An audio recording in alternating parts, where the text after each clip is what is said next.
శుక్లాంబరధరం విష్ణుం శశివర్ణం చతుర్భుజం ప్రసన్నవదనం ధ్యాయేత్ సర్వవిఘ్నోపశాంతయే. నర్మదా తీర్థ మహత్యం అని చెప్పగా ఆయనను ధర్మరాజు ఇట్లడిగను: ఓ మహాముని, నీచే పలు విధములకు ధర్మములు వింటిని. ప్రయాగ మహత్యం, మహాపలు తీర్థముల మహత్యం కూడా వింటిని. అన్ని తీర్థములలో ముఖ్యమైనది నర్మదా అని మీరు చెబితిరి. ఇప్పుడు ఆ నర్మదా మహత్యం తెలుపవలసిందిగా ప్రార్థిస్తున్నాను అని పలకగా అతడితో మార్కండేయుడు ఇట్లా చెప్పాను: నర్మదా నది అన్ని నదుల్లో శ్రేష్టమైనది. ఈ నది రుద్ర దేహం నుండి వెడలినది. కనకల క్షేత్రమున గంగా, కురుక్షేత్రమున సరస్వతి పావనమని చెబుతారు. కానీ నర్మదా నది గ్రామమున కానీ అరణ్యమున కానీ అంతట పవిత్రమైనదే కదా. సరస్వతీ నదిని 3 దినములు, యమునా నదిని 7 దినములు, గంగా నదిని స్పృశించిన వెంటనే పవిత్రలో అవుతారు. కానీ నర్మదా నది దర్శనం మాత్రమే పునీతం చేయును. కళింగ దేశపు పశ్చిమ భాగాన అమరకంటకమన పర్వతం నుండియే పవిత్రము 3 లోకముల రమణీయం మనోహరమగు నర్మదా నది వెలువడినది. ఓ రాజేంద్ర, దేవతలు, అసురులు, గంధర్వులు, తపోధనులకు ఋషులు ఇచ్చటనే తపస్సు చేసి పరమగు సిద్ధిని పొందిరి. నరుడెవరైనా అసట స్నానం చేసి ఆత్మ సంయమనం కలిగి జితేంద్రియుడై ఒక్క రాత్రి ఉపవసించనేని 100 తరముల అతని వంశం ధరింపచేయును. ఈ తీర్థంలో అగ్ని ప్రవేశం చేసి జలప్రవేశం చేసిన, అనసన వ్రతం ఆచరించిన, ఆకాశమున వాయువులో పునరావృతి రహితమైన ఉత్తమ పదం ప్రాప్తించును. అమరకంటక పర్వత పశ్చిమ తటమున జలేశ్వరమున హ్రదం సర్వపాప వినాశకం, 3 లోకాల్లో ప్రసిద్ధి కలది. ఈ తీర్థంను సంధ్యావందనం చేసి పిండ ప్రదానం ఆచరించిన పితృదేవతలు 10 సంవత్సరాల వరకు తృప్తి చెందుదురు. నర్మదా దక్షిణ తటమున కపిల అను మహానది కలదు. ఈ నదికి 2 వైపులా సరళ, అర్జున వృక్షంలో వ్యాపించి ఉన్నవి. కపిలా నది పరమపావనం, 3 లోకముల ప్రసిద్ధిగాంచినది. ఈ తీర్థమున 1,000 తీర్థముల కంటే ఎక్కువ తీర్థములే కలిసి ఉన్నవి. మరి యొక్క మహానది మహాభాగా అనున్నది. ఇది శుభంకరం, విశల్యకరణి కూడా. ఈ తీర్థంలో స్నానం చేసిన వానికి శల్యమును పాపమును తొలగిపోవును. కపిల, విశల్య అను 2 నదులు పురాణ కాలమున లోకహితమును కోరి ఈశ్వరునిచే ఏర్పరచబడినవి. ఈ తీర్థమున ఉపవసించిన వాడు అన్ని పాపములు తొలగి పరిశుద్ధుడై రుద్రలోకాన్ని పొందును. ఈ తీర్థమున స్నానం చేసిన వాడు అశ్వమేధ ఫలం పొందును. ఈ నది ఉత్తర తీరమున ఉన్నవాడు రుద్రలోక వాసం పొందెదరు. అట్లే జాలేశ్వరము అని మరొక తీర్థం కలదు. ఇది కూడా సర్వపాప వినాశకరం. ఇచ్చట మనోనియమంతో నివసించేవారు సర్వాభీష్టములు పొందుదురు. సూర్య చంద్రగ్రహణ సమయాలలో అమరకంటక పర్వతానికి వెళ్ళినవాడు అశ్వమేధ యాగం కన్నా 10 రెట్ల ఫలం పొందును. ఈ అమరకంటక పర్వతం పుణ్యప్రదమైనది. దేవతలు, గంధర్వులు సేవించిరి. ఈ క్షేత్రమున పార్వతితో పరమేశ్వరుడు, బ్రహ్మ, విష్ణువు, ఇంద్రుడు, విద్యాధర గణములు నిత్య నివాసం ఏర్పరచుకొనిరి. అమరకంటక పర్వతానికి ప్రదక్షిణ చేసిన వాడు పౌండరీక క్రతు ఫలమును పొందును. ఇట్లే కావేరి అని విశాలముగ పాప నివారణియగు నది కలదు. ఇచ్చట స్నానం మాడి వృషభధ్వజుడైన మహాదేవుని పూజించవలను. నర్మదా నది సంగమమున శంకరుని ఆరాధించిన వాడు రుద్రలోకం చేరును అని చెప్పి ఇంకనో మార్కండేయుడు ఇట్లు పలికెను: నర్మదా నది అన్ని నదుల్లోకి శ్రేష్టమైనది, సర్వపాప ప్రణాశనము. శంకరుడు, బ్రహ్మ, మునులు కూడా పూర్వకాలాన నర్మదా ప్రభావం తెలిపిరి. సర్వోత్తమమైన నర్మదా నదిని ఋషులు స్తుతించిరి. లోకములకి హితమును చేకూర్చు సంకల్పంతో రుద్రదేహం నుండి వెలువడ్డది. ఈ నది సర్వపాపహరం. ఈ నర్మదా నదికి ఉత్తర తీరమున భద్రేశ్వరమను తీర్థము 3 లోకాల్లో సుప్రసిద్ధం, పరమ పావనం, సర్వపాపహరం, శుభకరం. ఈ తీర్థం నుండి ఆమ్రాతకేశ్వరమన తీర్థమునకు వెడరవలను. ఇచ్చట స్నానం చేసిన వాడు గోసహస్ర దాన ఫలం పొందును. ఇట నుండి అంగేశ్వర తీర్థానికి వెళ్ళాలి. ఈ తీర్థమున మనోనిగ్రహం కలిగిన యథాహారుడై వానికి అన్ని పాపములు తొలగి రుద్రలోకం లభించును. ఇట నుండి కేదార తీర్థమునకు వెళ్ళవలను. ఇచ్చట స్నానం చేసి తర్పణం చేసిన వానికి సకల అభీష్టములు సిద్ధించును. ఇటు నుండి సర్వపాప వినాశకమగు పిప్పలేశమును చేరవలను. ఇచ్చట స్నానం చేసిన వాడు రుద్రలోకమును ఆనందించును. ఇక్కడి నుండి విమలేశ్వరానికి వెళ్ళవలను. విమలేశ్వరమున దేహం విడిచిన వాడు రుద్రలోకం పొందును. ఇటు నుండి పుష్కర్నికి వెళ్ళి స్నానం ఆచరించాలి. పుష్కర్ణి తీరంలో స్నానం చేసినంత మాత్రాన ఇంద్రుని అర్థాసనం పొందును.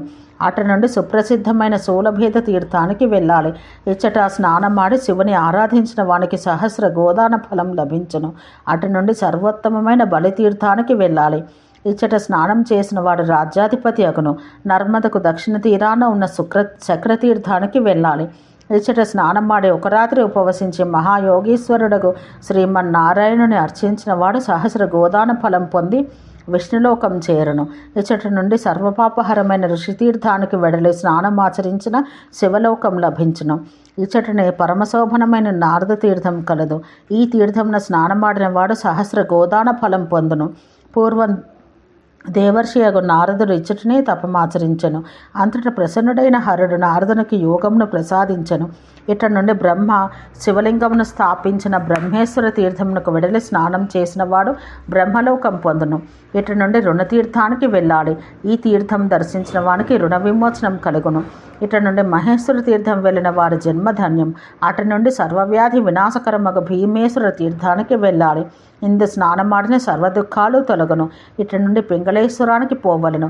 ఇక్కడ ఒక దినం ఉపవాసం ఉండటం వలన 3 దినముల ఉపవాసం ఉన్న ఫలం లభించును.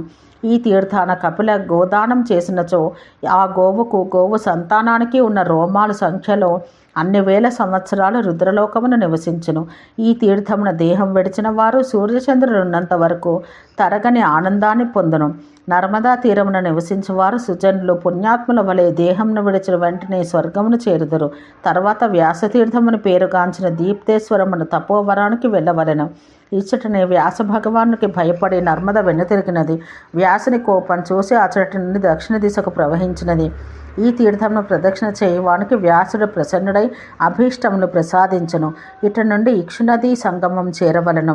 ఇది త్రిలోక విస్తృతం పరమ పావనం. ఇచ్చట ఎల్లకాలం శివుడు సన్నిహితుడై ఉండును.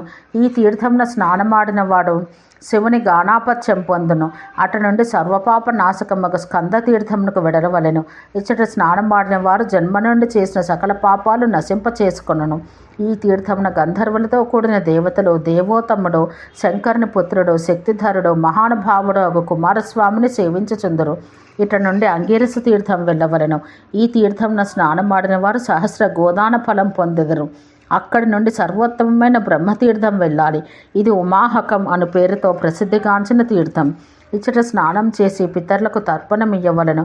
పూర్ణిమ నాడు కానీ అమావాస్య నాడు కానీ యథావిధిగా శ్రాద్ధం ఆచరించవలను. ఇచ్చట జలమధ్యాన గజరూపంతో ఒక శిల కలదు. వైశాఖ పూర్ణిమ నాడు విశేషించి ఈ శిలపై పిండ ప్రదానం చేయవలను.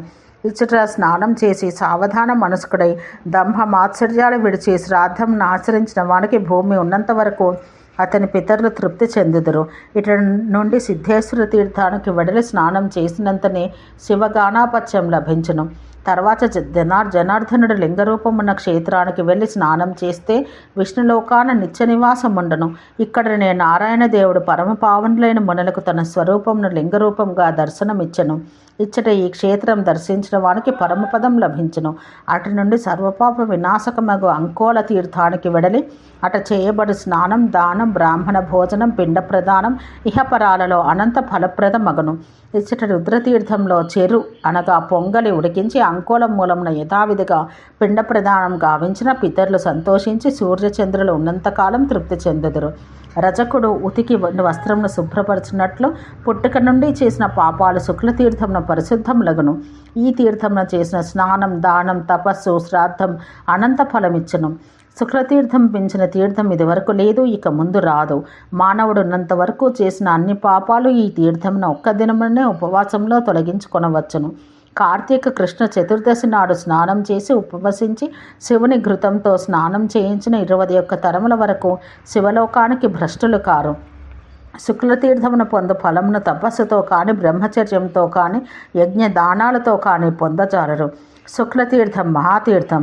ఇది ఋషి గంధర్వ సేవితం. ఇచ్చట స్నానమాడిన వారికి పునర్జన్మ లేదు. దక్షిణాయన ఉత్తరాయణ పుణ్యకాలాల్లో చతుర్దశి నాడు సంక్రమణ విషవకాలంన ఈ తీర్థంను స్నానం చేసి మనోనిగ్రహంతో సావధానంలో ఉపవాసించి యథాశక్తిగా దానం గావించిన హరిహరులు ప్రీతి చెందెదరు. ఈ తీర్థ ప్రభావంతో అంతయో అక్షయమగును.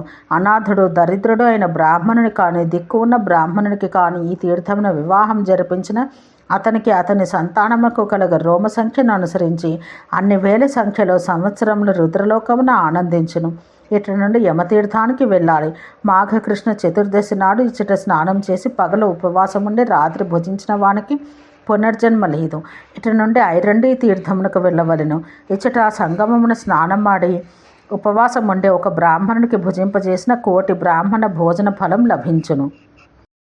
భక్తిభావం కలవాడు మృత్తికను శిరమున ఉంచుకుని ఆ నీటిలో మునిగి ఐరండి సంగమున స్నానమాడిన నర్మదా తీర్థ స్నానంతో సమఫలం లభించును.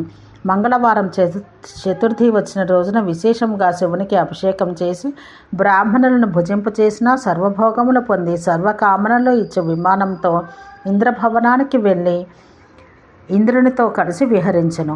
అట్లే మంగళవారంతో కూడిన నవమి నాడు కానీ అమావాస్య నాడు కానీ రుద్రాభిషేకం గావించిన రూపవంతుడు సౌభాగ్యవంతుడు అగను. అటు నుండి గణేశ్వర తీర్థానికి వెళ్ళవలెను. ఈ తీర్థంన శ్రావణ కృష్ణ చతుర్దశి స్నానం చేసిన రుద్రలోకంన వసించును. పితృదేవతలకు తర్పణం గావించిన రుణత్రయ విముక్తుడగను. గణేశ్వర తీర్థ సమీపమున గంగావదనమన మరొక తీర్థం కలదు.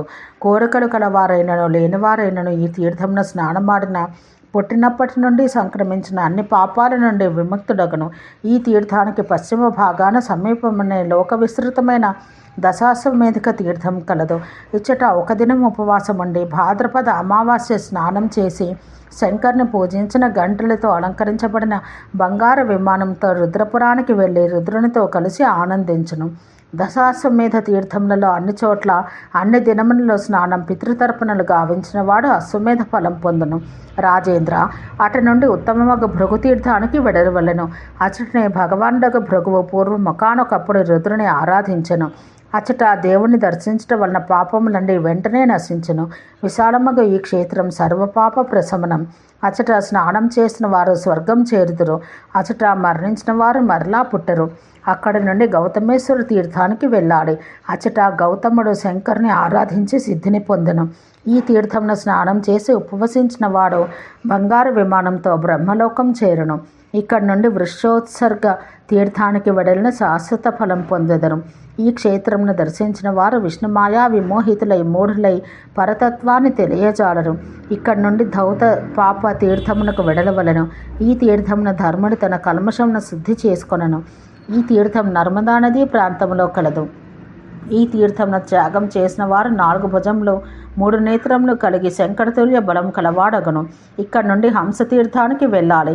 ఈ తీర్థమును స్నానం చేసిన వాడు బ్రహ్మలోకమున నివసించును.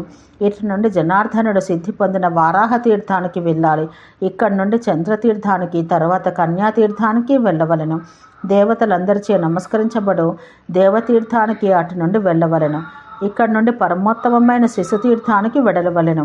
ఇచ్చట చేసిన దానం 1,000,000 గుణమగును. అక్కడి నుండి పితామహ తీర్థానికి వెళ్ళవలెను. ఇచ్చట చేయి శ్రాద్ధం అక్షయమగును. అక్కడి నుండి సావిత్రి తీర్థం దర్శించవలను. ఇక్కడ నుండి మానస తీర్థమున చేరి స్నానం చేసిన వాడు రుద్రలోకం పొందను. అక్కడి నుండి స్వర్గబిందు తీర్థమునకు, అక్కడి నుండి అప్సరేస తీర్థానికి, అక్కడి నుండి భారభూతి తీర్థం దర్శించి స్నానమాడి ఉపవసించి శివుని అర్చిస్తే రుద్రలోకంను వసించను. ఇక్కడ జగత్ప్రసిద్ధమగు ఈరండి నర్మదా సంగమం కలదు. ఇది పరమ పావనం, సర్వపాప ప్రణాశనం. ఇచ్చట స్నానమాడి ఉపవసించి నర్మదా సముద్ర సంగమానికి వెళ్ళవలెను. ఈ తీర్థమున జనార్దనుడు జమదగ్ని నామంతో సిద్ధి పొందెను. ఈ నర్మదా సముద్ర సంగమంలో స్నానం చేసిన వాడు అశ్వమేధ యాగానికి 3 ఫలం పొందను. ఓం శాంతి శాంతి శాంతి.